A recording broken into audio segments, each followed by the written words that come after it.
Assalamualaikum warahmatullahi wabarakatuh. Selamat berjumpa kembali adik-adikku siswa yang sedang belajar di rumah. Insya Allah adik-adik dalam keadaan sehat walafiat. Adik-adik, pada pertemuan kali ini atau pada video kali ini kita akan masuk pada materi baru, yaitu tentang materi rumus-rumus trigonometri. Bagaimana lebih jelasnya materi tentang rumus-rumus trigonometri? Perhatikan penjelasan Ibu berikut ini. Tujuan pembelajaran kita yaitu melalui kegiatan pembelajaran menggunakan model Discovery Learning, siswa dapat membedakan penggunaan jumlah dan selisih sinus dan kosinus, serta menumbuhkan rasa tanggung jawab, mampu berkomunikasi dan bekerja sama dengan baik. Nah, IPK kita pada pertemuan ini yaitu menemukan rumus sinus, kosinus, dan tangen, jumlah dan selisih dua sudut. Namun pada video kali ini kita lebih memfokuskan pada rumus sinus, kosinus, dan tangen jumlah dua sudut. Oke, sekarang kita lihat langkah-langkah menemukan rumus sinus, kosinus, dan tangen jumlah dua sudut. Oke, perhatikan gambar yang ada di monitornya adik-adik. Ini adalah tiga buah garis OC, OB, dan OA yang berpotongan di O, di mana ruas garis OC, di mana garis OC itu berpotongan dengan garis OB, sehingga dia membentuk sudut alfa. Sudut BOC itu besarnya adalah alfa. Kemudian garis OB dan garis OA berpotongan di O membentuk sudut beta. Jadi besar sudut BOA atau AOB itu adalah beta. Sehingga besar sudut COA itu adalah alfa ditambah beta. Nah, perhatikan kembali gambar ini. Gambar ini memuat beberapa segitiga, ya. Ada beberapa segitiga yang dibentuk di sini yang terbentuk oleh garis-garis ini. Yang pertama adalah segitiga FOG, ya. Segitiga FOG atau OFG. Kemudian segitiga OGD, ada segitiga FGH juga, ya. Jadi ada tiga buah segitiga yang harus adik-adik perhatikan di sini. Yang pertama, perhatikan segitiga OFG. Segitiga OFG di mana di situ terbentuk sudut beta. Jadi kita akan mencari perbandingan sinus untuk sudut beta pada segitiga OFG, maka sinus betanya adalah FG per OF. Perhatikan di sini kita misalkan OF itu adalah R, ya. Panjang OF itu adalah R. Nah, masih ingat bahwa perbandingan sinus itu adalah perbandingan antara sisi di depan sudut dengan sisi miring. Perhatikan betanya ada di sini. Maka sisi di depannya adalah FG, sisi miringnya adalah R, maka sinus beta adalah FG per R. Atau FG dapat dituliskan sebagai R dikali sinus beta. FG sama dengan R dikali sinus beta, kita beri nama persamaan 1. Nah, sekarang kita lihat kosinus betanya. Kosinus beta itu adalah OG per R, ya. OG per R. Masih ingat bahwa kosinus adalah perbandingan sisi di samping sudut dengan sisi miring. Maka kosinus beta adalah OG per R. Atau kita dapat menuliskan OG adalah R dikali cos beta. OG sama dengan R dikali cos beta, kita beri nama sebagai persamaan 2. Oke. Nah, sekarang perhatikan segitiga OGD. Perhatikan segitiga OGD. Segitiga OGD di sini ada sudut alfa, sehingga kalau kita mau mencari sinus alfa, perhatikan bahwa segitiga OGD ini siku-siku di D, ya. Kalau tadi segitiga OFG itu siku-siku di G, maka sekarang segitiga OGD siku-siku di D, ya, siku-siku di D. Sekarang kita mau mencari sinus alfa. Sinus alfa itu adalah DG per OG. DG per OG. Atau kita bisa menuliskan DG itu adalah OG dikali sinus alfa. DG sama dengan OG dikali sinus alfa, kita beri nama persamaan 3. Nah, untuk kosinus alfanya, kosinus alfa berarti OD per OG. OD per OG atau OD adalah OG dikali kosinus alfa. Kita beri nama sebagai persamaan 4. Jadi dari sini kita mendapatkan 4 persamaan. Nah, sekarang persamaan 1 kita substitusikan, persamaan 2 ya, persamaan 2. Kita lihat hubungannya. Yang ada hubungan di sini adalah persamaan 2 dengan persamaan 3 dan 4. Karena pada persamaan 3 dan 4 di sini termuat OG. Atau persamaan 3 dan 4 memuat OG. Sementara di persamaan 2 ini OG adalah R kali kosinus beta.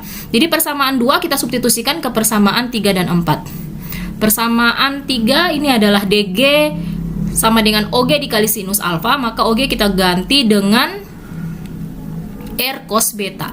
Sehingga persamaan barunya adalah DG sama dengan R kosinus beta dikali sinus alfa.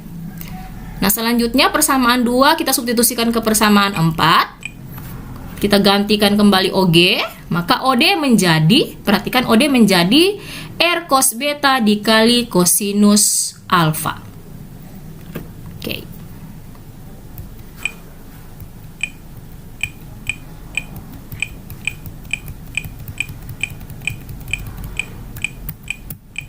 Nah, selanjutnya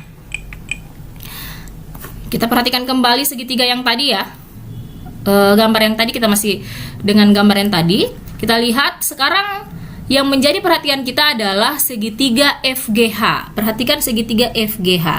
Segitiga FGH ini adalah segitiga yang sebangun dengan segitiga ODG ya. Dia sebangun dengan segitiga ODG. Maka besar sudut HFG atau GFH itu sama dengan besar sudut DOG, yaitu alfa. Perhatikan gambarnya, besar sudut GFH sama dengan besar sudut DOG, yaitu alfa. Nah, sekarang kalau kita mau mencari kosinus alfa pada segitiga segitiga FGH ya, atau segitiga GFH, maka kosinus alfanya adalah FH per FG. FH per FG. Kita lihat ya, FH per FG atau FH adalah FG dikali kosinus alfa. FH sama dengan FG dikali kosinus alfa kita beri nama sebagai persamaan 5. Nah, selanjutnya sinus alfanya. Sinus alfanya berarti GH per FG atau GH adalah FG dikali sinus alfa. GH sama dengan FG dikali sinus alfa kita beri nama sebagai persamaan 6. Nah, kita lihat tadi persamaan 1 ya, ada persamaan 1 tadi yang memuat FG ya, memuat FG. FG itu adalah R dikali sinus beta. Kita substitusikan ke persamaan 5 dan 6. Sehingga akan diperoleh FH adalah R sinus beta dikali cos alfa. Jadi sekali lagi FG pada persamaan 5 kita ganti dengan R sinus beta yang berasal dari persamaan 1. Sehingga FH menjadi R sinus beta dikali cos alfa. Dan GH yang persamaan 6 ini berubah menjadi R sinus beta dikali sinus alfa. Oke, sekarang kita lihat hubungan-hubungan yang terjadi. Perhatikan panjang garis FE. FE itu adalah FH ditambah dengan HE. FH ditambah HE. FH tadi kita sudah punya ya. FH adalah R sinus beta dikali kosinus alfa. Sementara HE itu panjangnya sama dengan panjang garis DG. Jadi HE akan kita ganti dengan R kosinus beta dikali sinus alfa ya. Jadi FH dan DG kita sudah peroleh. Oke, kita sudah punya FH dan DG. Kemudian sekarang kita lihat panjang ruas garis OE. OE itu adalah OD dikurangi dengan DE. Ya, OD dikurangi dengan DE. DE itu sendiri sama dengan panjang ruas garis GH. Tadi kita sudah punya OD ya. OD kita sudah punya. Maka OE itu menjadi OD dikurang GH, ya, OD dikurang GH, sehingga OE menjadi R kosinus beta dikali cos alfa kurang R sinus beta dikali sinus alfa. Ya, perhatikan kita sudah mendapatkan FE dan OE. Oke, selanjutnya perhatikan kembali gambar yang tadi. Perhatikan segitiga EOF ya. Perhatikan segitiga EOF yang memuat sudut EOF. Jadi besar sudut EOF itu sama dengan besar sudut COA ya, yaitu alfa tambah beta. Sekarang kita mau mencari sinus dari sudut EOF. Jadi EOF kita ganti dengan alfa tambah beta karena besar dari EOF itu adalah alfa ditambah beta. Kita lihat ya. Jadi sinus alfa ditambah beta itu adalah FE ya. FE per OF atau per R ya. Per R ya. Karena OF itu tadi kita sudah misalkan sebagai R. Nah, kita masukkan FE yang kita dapatkan tadi. FE itu adalah R sinus beta dikali cos alfa tambah R cos beta dikali sinus alfa per R. Nah, sekarang kalau kita bagi dengan R, maka kita akan peroleh sinus beta dikali cos alfa tambah cos beta kali sinus alfa. Jadi R-nya bisa saling membagi ya. R-nya bisa saling membagi sehingga sisanya tinggal sinus beta dikali cos alfa tambah cos beta tambah sinus alfa. Oke, jadi sinus alfa ditambah beta itu adalah sinus beta dikali cos alfa tambah cos beta dikali sinus alfa. Selanjutnya, kita mau mencari kosinus sudut EOF. Berarti sama saja dengan kita mencari kosinus alfa ditambah beta ya. Kosinus alfa ditambah beta. Oke, jadi kosinus alfa ditambah beta, ya, kosinus alfa ditambah beta berarti adalah OE per OF. Sama dengan yang tadi, OF kita ganti dengan R, OE kita gantikan dengan R cos beta dikali cos alfa kurang R sinus beta dikali sinus alfa per R. Ya. Maka hasilnya adalah kosinus beta dikali cos alfa dikurangi sinus beta dikali sinus alfa. Sama dengan tadi, R-nya itu saling membagi.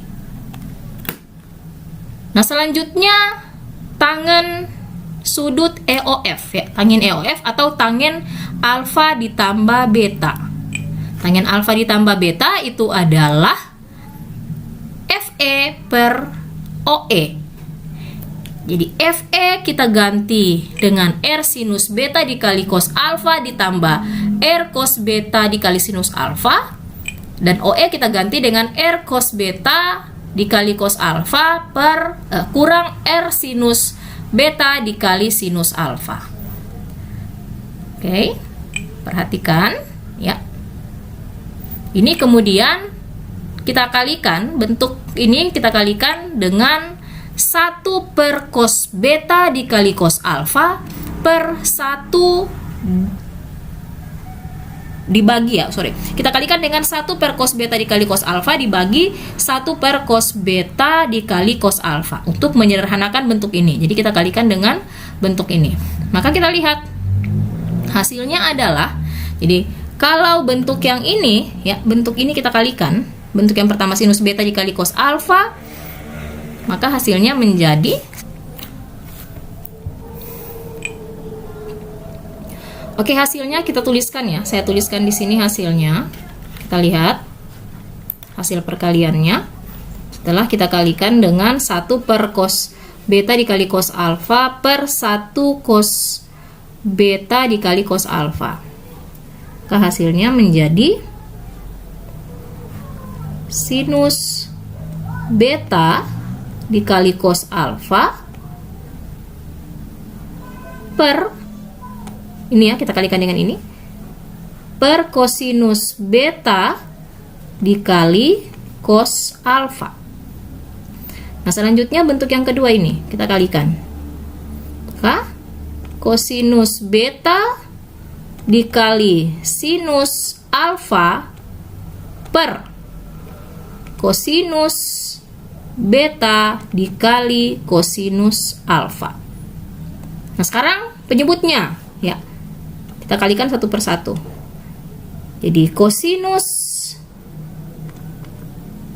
beta dikali kosinus alfa per kosinus beta dikali kosinus alfa. Nah, bentuk yang keduanya sinus beta dikali sinus alfa per kosinus beta dikali kosinus alfa. Nah, perhatikan satu demi satu. Pada bentuk yang ini, sinus beta dikali cos alfa per cos beta dikali cos alfa. Kita lihat ada bentuk yang sama di sini bisa saling membagi, yaitu kosinus alfa dengan kosinus alfa saling membagi. Demikian juga di sini pada bentuk yang kedua, kosinus beta dengan kosinus beta bisa saling membagi. Oke? Nah, selanjutnya di sini kosinus beta dikali kosinus alfa per kosinus beta kali cos alfa sama ya. Maka di sini hasilnya adalah 1. Ya, ini bisa saling membagi. Nah, ini tidak ada yang sama. Maka kita lanjutkan ke sini saja ya.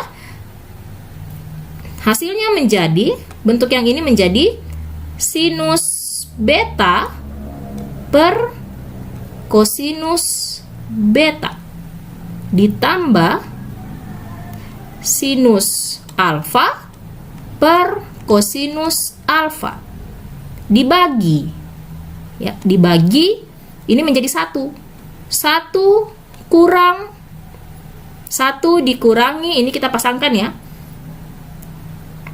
kita taruh di depan sinus alfa dan cos alfanya, kali sinus alfa per kosinus alfa dikali sinus beta per kosinus beta.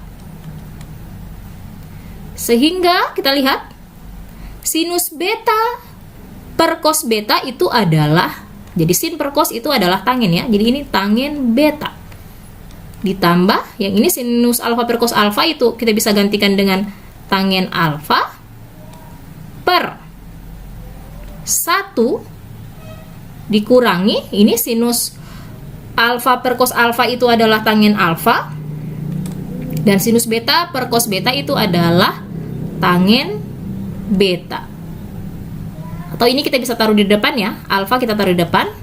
Jadi bentuknya akan sama dengan tangen alfa ditambah tangen beta per 1 dikurang tangen alfa kali tangen beta. Sehingga rumus dari tangen alfa tambah beta itu adalah tangen alfa tambah tangen beta per 1 dikurangi tangen alfa kali tangen beta. Oke, dari langkah-langkah tadi maka kita bisa mendapatkan 3 rumus ya. Kita bisa rangkum di sini 3 rumus yang kita peroleh tadi, yaitu sinus alfa tambah beta adalah sinus alfa kali cos beta ditambah cos alfa kali sinus beta. Kemudian kosinus alfa tambah beta itu adalah kosinus alfa tambah kosinus beta dikurangi sinus alfa kali sinus beta. Dan tangen alfa tambah beta itu adalah tangen alfa ditambah tangen beta dibagi 1 kurang tangen alfa ditambah tangen beta. Jadi ini 3 rumus yang kita peroleh. Ini rumus disebut dengan rumus sinus kosinus tangen jumlah 2 sudut. 2 sudut yang dimaksud di sini adalah sudut alfa dan sudut beta. Oke, sekarang kita lihat contoh penggunaan rumus sinus kosinus tangen jumlah 2 sudut. Kita lihat mulai dari sinus jumlah 2 sudut. Tentukan nilai dari sinus 75 derajat. Oke, sinus 75 derajat. 75 derajat ini bukan merupakan sudut istimewa ya. Hanya saja kita bisa merubahnya ke dalam penjumlahan 2 sudut istimewa, yaitu sudut 30 derajat dan 45 derajat. Jadi untuk menentukan nilai sudut yang tidak termasuk pada sudut istimewa, kita bisa menggunakan penjumlahan atau pengurangan dari sudut-sudut yang termasuk pada sudut istimewa ya. Salah satunya adalah 75 derajat. Jadi sinus 75 derajat bisa kita rubah ke dalam sinus 30 derajat ditambah 45 derajat. Jadi disinilah kita menerapkan rumus sinus alfa tambah beta atau rumus sinus penjumlahan dua sudut. Nah, kita masukkan ke rumus yang tadi ya. Jadi sinus alfa tambah beta itu adalah sinus alfa kali cos beta ditambah cos alfa kali sinus beta. Maka ini kita anggap sebagai alfa, 30 derajat kita anggap sebagai alfa, dan betanya 45 derajat. Maka rumusnya menjadi sinus 30 dikali cos 45 ditambah cos 30 dikali sinus 45. Nah, tinggal kita gantikan nilai sinus 30 dan kosinus 45 di sini. Jadi sinus 30 itu 1/2, kosinus 45 1/2 akar 2. Kemudian kosinus 30 itu 1/2 akar 3 dan sinus 45 1/2 akar 2. Ini kita kalikan ya, 1/2 dikali 1/2 akar 2, 1/4 akar 2. Kemudian 1/2 dikali akar 3 dikali 1/2 akar 2 itu adalah 1/4 akar 6. Atau bisa kita tuliskan 1/4 akar 2 dikali 1 tambah akar 3. Atau bisa juga kita tuliskan 1/4. Ya, kita bisa tuliskan menjadi, mungkin kalau di pilihan ganda ya tidak ada jawaban ini, kita bisa tuliskan menjadi 1/4 dikali akar 2 ditambah akar 6. Jadi ini alternatif jawabannya. Oke, kita lanjutkan dengan contoh soal yang kedua. Untuk kosinus ya, penggunaan rumus kosinus alfa tambah beta atau kosinus jumlah dua sudut. Jadi sama dengan soal yang tadi, 75 derajat kita rubah ke 30 ditambah 45 atau 45 ditambah 30. Kosinus alfa tambah beta itu tadi rumusnya adalah kosinus alfa dikali cos beta dikurangi sinus dikurangi sinus alfa kali sinus beta. Jadi alfanya 30, betanya 45, maka rumusnya menjadi kosinus 30 dikali cos 45 dikurang sinus 30 dikali sinus 45. Maka hasilnya adalah tinggal kita masukkan nilai sinus kosinus dari 30 dan 45 derajat ya. Jadi kosinus 30 1/2 akar 3, kosinus 45 1/2 akar 2, dikurangi sinus 30 1/2, kemudian sinus 45 1/2 akar 2. Sehingga hasilnya, ini kita bisa lihat, hampir sama dengan yang tadi ya. Atau sama juga dengan nomor 1, kita tuliskan sebagai, ya kita tuliskan sebagai 1/4 akar 6 dikurangi akar 2. Jadi ini dua-duanya benar ya. Oke, selanjutnya penggunaan tangen jumlah dua sudut ya.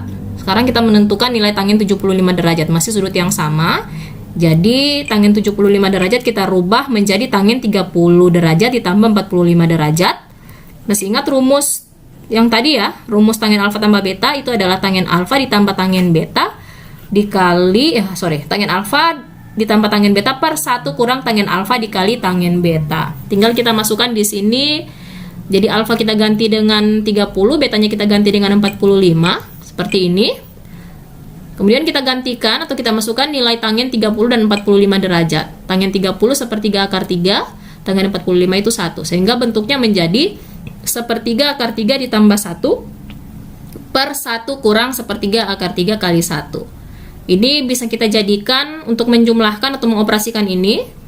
Di sini ada penjumlahan dan pengurangan, kita bisa jadikan bilangan bulat ini sebagai pecahan dengan penyebut 3 ya, karena di sini pecahan yang lain penyebutnya adalah 3.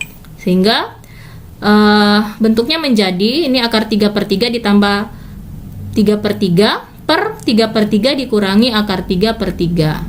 Atau kita bisa sederhanakan penulisannya seperti ini ya. Kita sederhanakan menjadi akar 3 tambah 3/3 per 3 kurang akar 3/3. Karena penyebutnya sama ya, yaitu 3, kita bisa langsung saling membagi saja, kita bagi atau kita coret saja, sehingga hasilnya tinggal akar 3 tambah 3/3 kurang akar 3. Nah, perhatikan bentuk ini memuat bentuk akar pada penyebut, sehingga kita perlu untuk merasionalkan ya, kita harus merasionalkan. Oke, kita rasionalkan bentuk akar 3 tambah 3/3 kurang akar 3. Nah, untuk merasionalkan ya, yang kita perhatikan di sini adalah penyebut, bentuk akar pada penyebut. Jadi kita akan mengalihkan bentuk ini dengan sekawan dari penyebut. Masih ingat bentuk sekawan ya? Jadi ini mungkin sudah pernah adik-adik peroleh ya, sudah pernah adik-adik pelajari di kelas 10 bahwa jika bentuk akarnya itu adalah akar A, maka sekawannya adalah akar A, sama ya. Jadi sekawan dari akar A adalah akar A. Kemudian A ditambah akar B, sekawannya adalah A dikurangi akar B. Jadi perhatikan tandanya ya, tandanya yang berubah, positif jadi negatif. Atau A kurang akar B, maka sekawannya A tambah akar B.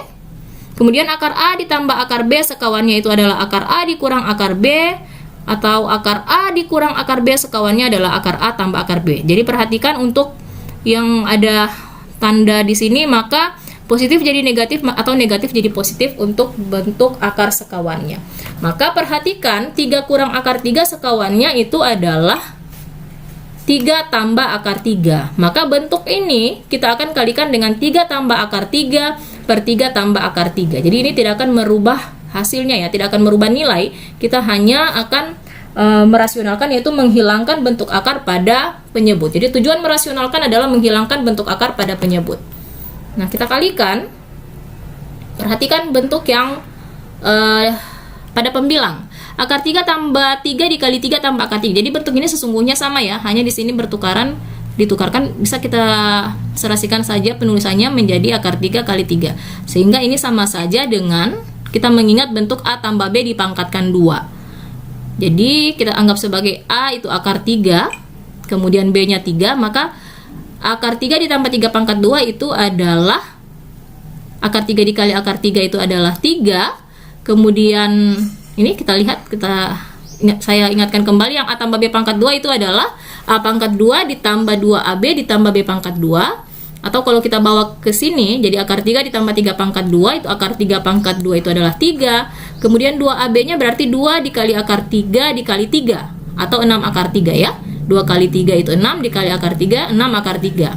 Ditambah B pangkat 2, berarti 3 pangkat 2 itu adalah 9. Jadi pada pembilang ini bisa langsung kita tuliskan 3 ditambah 6 akar 3 tambah 9, atau nanti menjadi 12 ditambah 6 akar 3. Atau kalau misalnya kita tidak bisa membawanya ke dalam A tambah B pangkat 2, atau kedua-duanya adalah bentuk yang berbeda, maka kita bisa kalikan satu per satu. Ya, kita bisa kalikan satu per satu seperti ini. Akar 3 dikali 3. Itu hasilnya adalah 3 akar 3. Kemudian akar 3 dikali akar 3 hasilnya 3.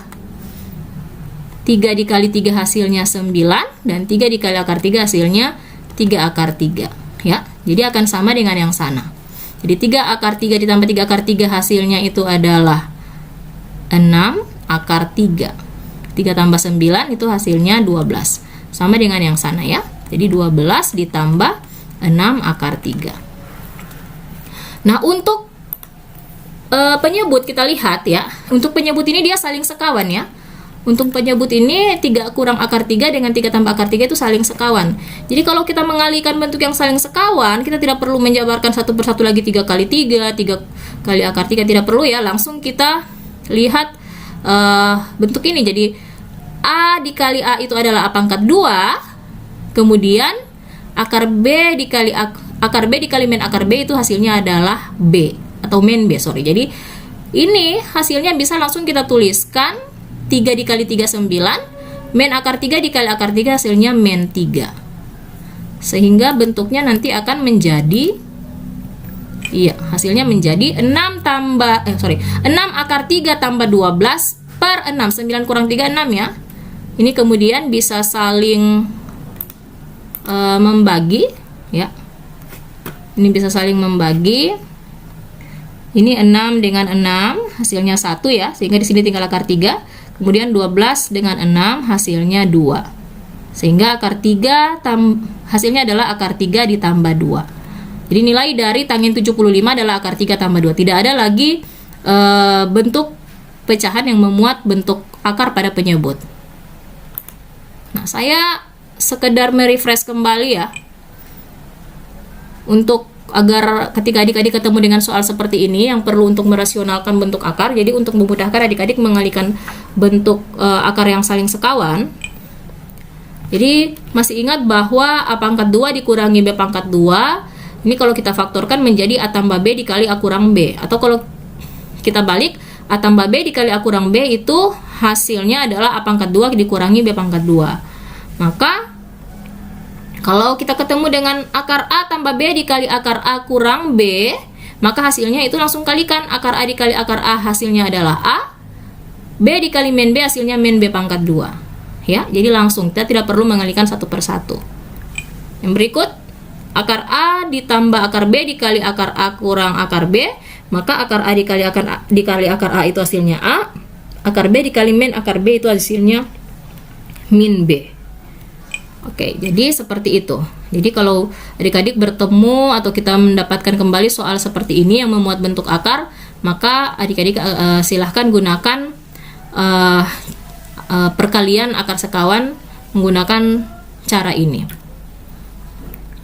Oke, jadi semoga yang saya sampaikan 3 soal yang sudah saya jelaskan ini dapat dipahami dengan mudah oleh adik-adik ya.